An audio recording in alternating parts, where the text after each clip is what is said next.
before we dive into the reviews of Monday's performances by the Voices Top 12, let's have a moment of silence, why don't we, for the vocalists that we only wish were still in the contest. For me, it's Kelsea Johnson, who never just sang a song, she put on a show. For some of you, it's WILKES, who'd earned the right to spell his name in all caps. For others, Terrence Cunningham, who'd perhaps gotten weighed down by his big bag of tricks. Whichever could have been a contender it is that you were missing Monday, you can vote for them in one of the polls that follows this recap.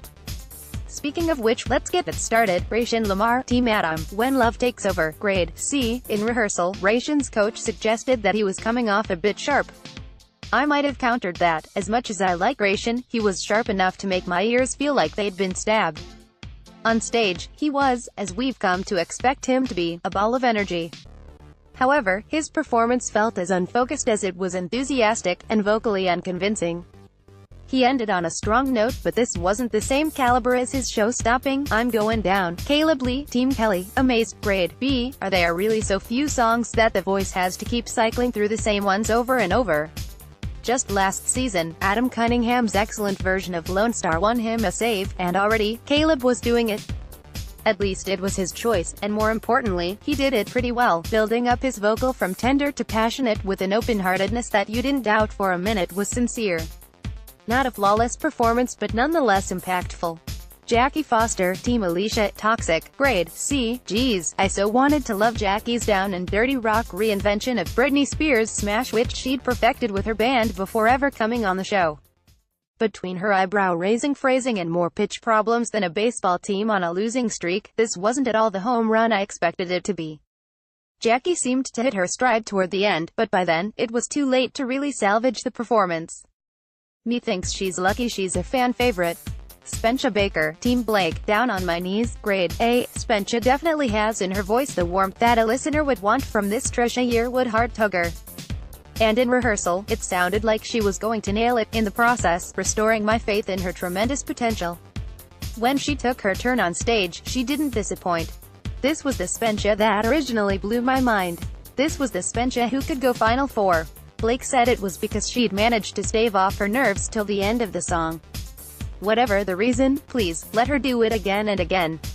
Christiana Danielle, Team Alicia, Say Something, Grade A. Though I'm crazy about Christiana's eccentricity and style, I'm not so nuts about the way that she's sometimes seemed to think that singing in key is optional.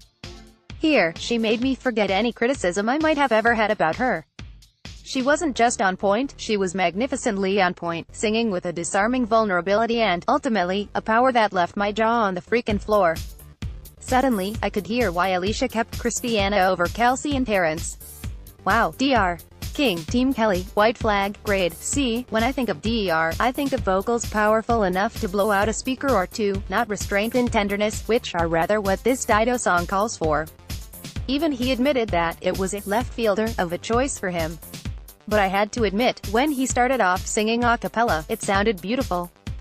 Unfortunately, it was downhill from there. As it seemed like Blake was trying to explain after the helter-skelter performance, Dr. can sing a lot of different ways, but maybe it's not the best idea to try to squeeze in every last one of those ways in a single number. Shireen Callister, Team Adam, In My Blood, Grade B, going arguably bigger and ballsier with her Shawn Mendes cover than even Shawn himself went with the song. Shireen turned in a performance that at times got so aggressive, it felt like she was reaching through the TV to grab me by the shirt and say, "Can ya hear me now?" Well, can ya? It wasn't pitch perfect, and at one point, she descended into that yelliness that always bugs me from Jackie Foster. But the overall impression she gave was, I will not be denied.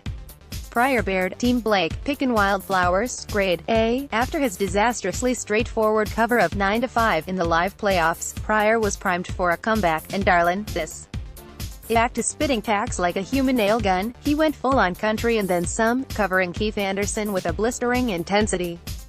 He was like a chainsaw singing us a love song. If he keeps going hard like this, and especially if he keeps going country hard like this, a spot in the Final Four is his for the taking. Bryn Cartelli, Team Kelly, Up to the Mountain, Grade A. I might have said that it seemed mean to have Bryn tackle this whopper of a Patty Griffin song that had been done so memorably by not only her coach but Season 12's Brenly Brown, except for the fact that A, the 15-year-old picked it, and B, she has the chops to handle it. She sounded like $1 million. Like, just preposterously good. And she had the smarts to know that her big notes would sound even bigger if she threw in some soft notes to contrast them with. Seriously excellent. Jackie Verna, Team Adam, I'm with you, grade B. Since I've so often complained about Coach Adam's song selections, I have to give him props for so enthusiastically backing Jackie doing this countrified version of Avril Lavigne's ballad, a la Cassidy Pope. Yes, Jackie went for a few notes here and there that remained frustratingly out of reach, but overall, this was a strong performance stuffed with full-bodied showstopper Y notes. I've previously felt like she was straining herself vocally, and here, well, I guess I did, too. But if the struggle is real, in this case, it also paid off pretty well.